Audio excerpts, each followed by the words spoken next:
Здравейте! В този видеоурок ще направя упражнение за сложна композиция с вече познатите ви форми и добавяне на символи.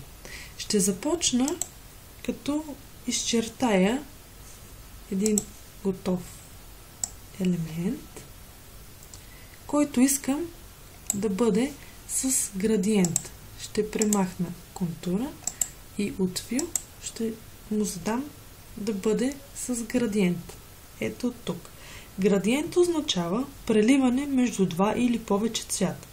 Настройките на градиента основно са цветовете, вида на изобразяване, които са линеен, както е в случая, кръгъл или радиален, ъглов,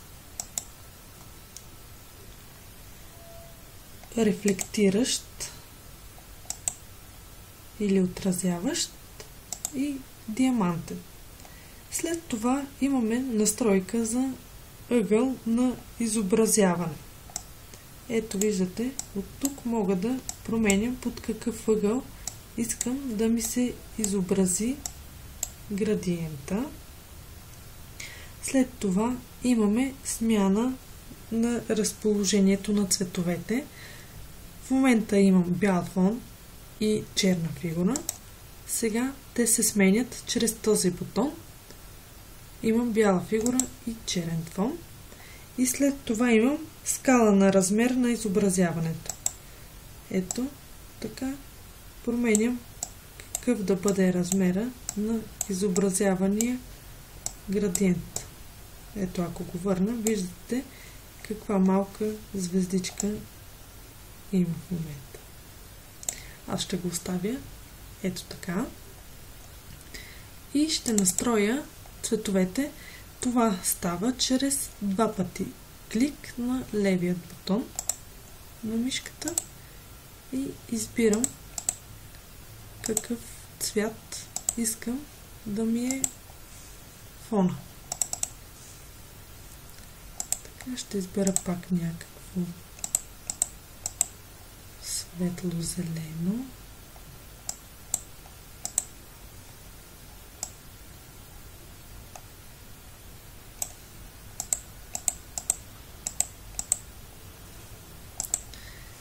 Ето така. И ще работя с този фон. Вече е настроен. За да не се премества, докато правя останалите фигури от композицията, ще го заключа. И съм решила да направя едни триъгълничета, които да са в два реда, от горе и отдолу. Ето така.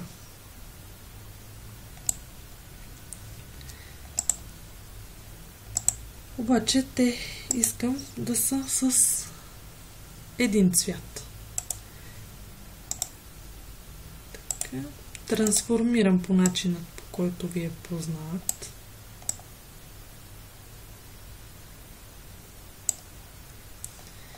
Ето така, съгласявам се с приложения ефект и за да ги копирам, задържам бутона Alt, за да се покаже двойната стрелка и започвам да ги подреждам.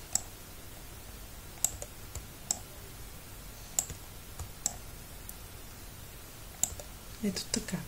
В Layer менюто виждаме колко много триъгълничета сме създали и за да не ни бъркат толкова много леери, ги слагаме в група. Това става от менюто Layer и избираме Group Layers или кратката комбинация Ctrl-G. Ето така, те вече се намират в една група. За да имам и втори ред от тази група, няма да изчертавам отново триъгълничетата, а ще ги дублирам. Чрез десен бутон избирам Duplicate Group.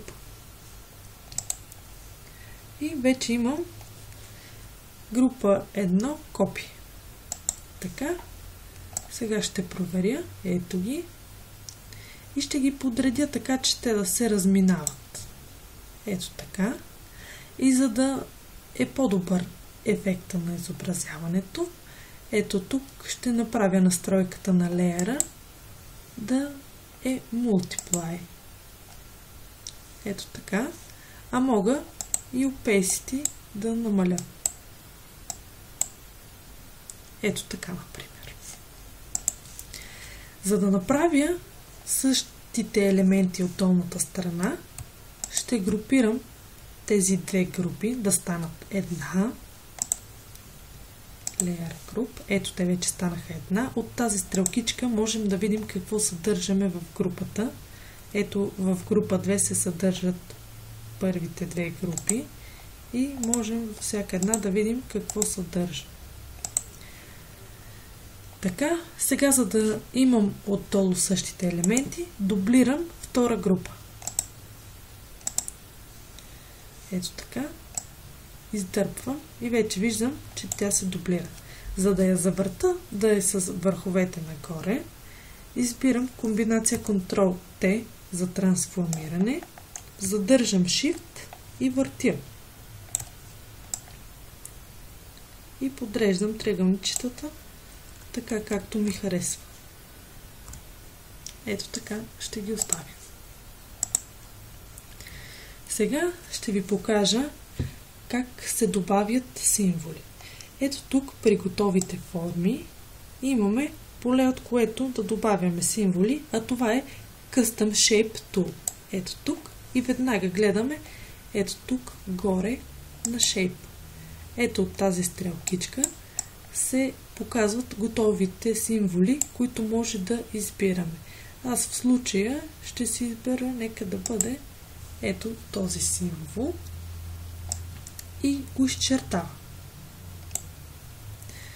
Не искам да е с тези цветове, искам да бъде някакво лилаво, не искам да има строк и ще направя още такива елементи. По най-бързия начин това става чрез задържане на Alt и преместване. Ето така. Сега ще настроя всеки един по-отделно с Ctrl-T.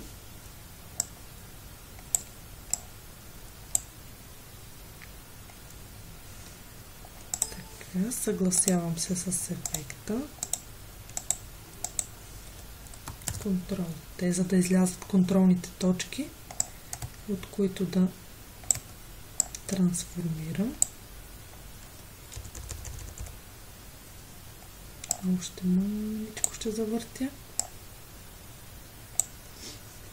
Така, съгласявам се.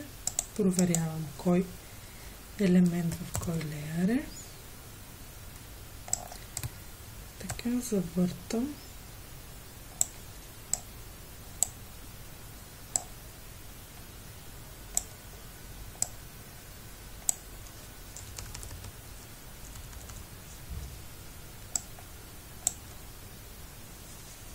Ще се съглася и с този ефект. И последният.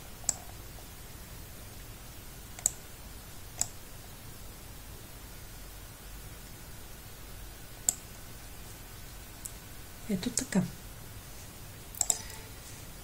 Още малко ще ги пренаредя, за да са по-добре настроени. Това може да става и от стрелкичките от клавиатурата.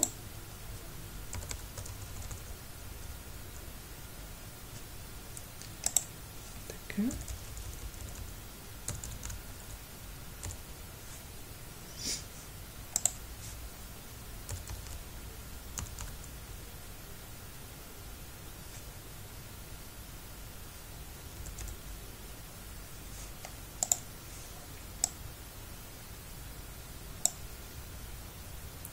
Ето така. Сега ще добавя още нещо и това съм избрала да бъдат едни кръгчета, които може или да си ги рисувате едно по едно, или да направите четка с тях, за да ви бъде по-лесно. Но преди това забравих да си сложа лилавите елементи в група, за да не ме бъркат. Така. И сега ще направя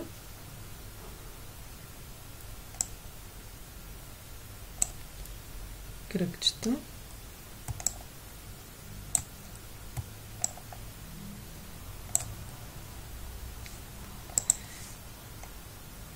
Така.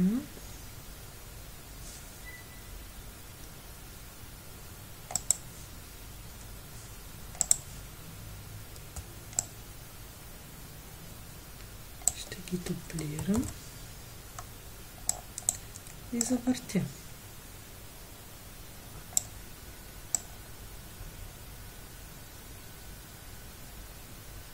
Ето така ще ги наложа една върху друга.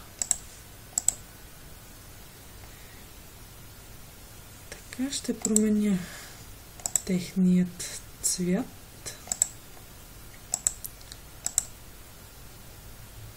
Така ще сложа някакъв тъмен стрелок, който и него ще намаля.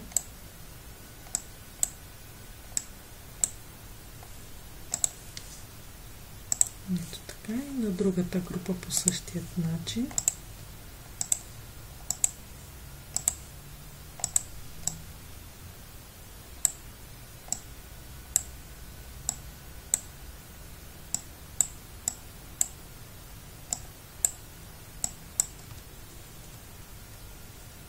Ето така. Ще ги дублирам в четвърта група. Ето виждаме, че са те. И още веднъж, за да си сложа и от другата страна. Ето така. Ще ги завъртя. Маничко.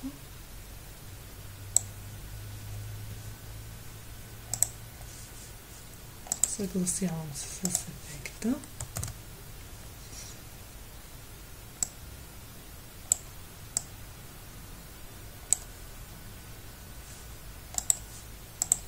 Ето така, вече имам една сложна композиция. Това е всичко за този урок. Опитайте и вие.